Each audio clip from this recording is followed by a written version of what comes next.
बदलापूर बलात्कार प्रकरणातील अक्षय शिंदे हा कुणी सोज्वळ महापुरुष नाही, तो कुणी महात्मा नाही आहे.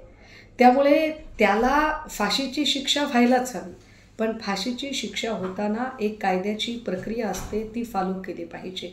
या देशाचा शत्रू म्हणवणाऱ्या कसाबलासुद्धा फाशी देताना एक कायद्याची प्रक्रिया संपूर्णतः पार पाडली होती आणि तीच कायद्याची प्रक्रिया अक्षय शिंदे प्रकरणात सुद्धा पार पडायला हवी होती. मात्र अक्षय शिंदेचा अशा पद्धतीनं एन्काउंटर हे एका अर्थाने बदलापूर प्रकरणातलं सत्य बाहेर येण्याआधीच त्याला दडपून टाकण्याचा प्रयत्न केला गेला आहे. या सगळ्या प्रकरणाच्या निमित्ताने काही प्रश्न निर्माण होतात. प्रश्न क्रमांक 1, हैदराबाद बलात्कार प्रकरणाच्या नंतर ज्या 4 बलात्कारांचा एन्काउंटर झाला, त्यात जी स्वसंरक्षणाची स्क्रिप्ट वाचली गेली, तीच स्क्रिप्ट, तेच स्वसंरक्षणाचा बनाव बदलापूर प्रकरणातही केला गेला आहे. हे फार उल्लेखनीय आहे. क्रमांक 2, अक्षय शिंदे जर इतका हिंस्त्र आणि गुन्हेगारी प्रवृत्तीचा होता, तर त्याला ने-आण करताना पुरेशी काळजी पोलीस कर्मचाऱ्यांनी का घेतली नाही. क्रमांक 3, अक्षय शिंदेला दोन्ही हातात बेड्या असताना पोलिसांच्या कमरेचा पिस्तूल काढून पोलिसांवर फायर करणं शक्य आहे का. क्रमांक 4, अक्षय शिंदेकडून गोळी पोलिसांच्या पायावर लागते, पण पोलिसांकडून मात्र ती गोळी नेम धरून अक्षय शिंदेला लागते की त्याचा जीवच गेला पाहिजे.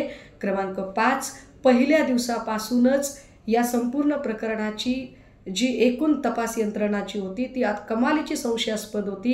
पोलिसांचा तपासच संशयास्पद रीतीने होत होता. त्यात बदलापूर प्रकरणात शाळेची संबंधित संस्थाचालक आपटे अजूनही फरार आहे, त्याला अटक का केलं गेलं नाही. या सगळ्या प्रकरणाची, या सगळ्या प्रश्नांची उत्तरं पोलिसांनी दिलेली नाहीत. सबब या प्रकरणात हलगर्जीपणा करणारे हे सगळे जे पोलीस कर्मचारी आहेत ते तात्काळ निलंबित व्हायला हवेत. या प्रकरणामध्ये संबंधित सगळ्या आरोपींची आणि तपास करणाऱ्या अधिकाऱ्यांची सुद्धा नार्को टेस्ट व्हायला हवी. या प्रकरणाची CBI चौकशी होणं गरजेचं आहे. आणि आता तरी सत्तेचा मोह सोडून थोडी तरी कायद्याची चाड म्हणून, कारण म्हातारी वेल्याचे दुःख नसते पण काळ सोकावतो, म्हणून तरी देवेंद्रजी राजीनामा देणार आहात का तुम्ही?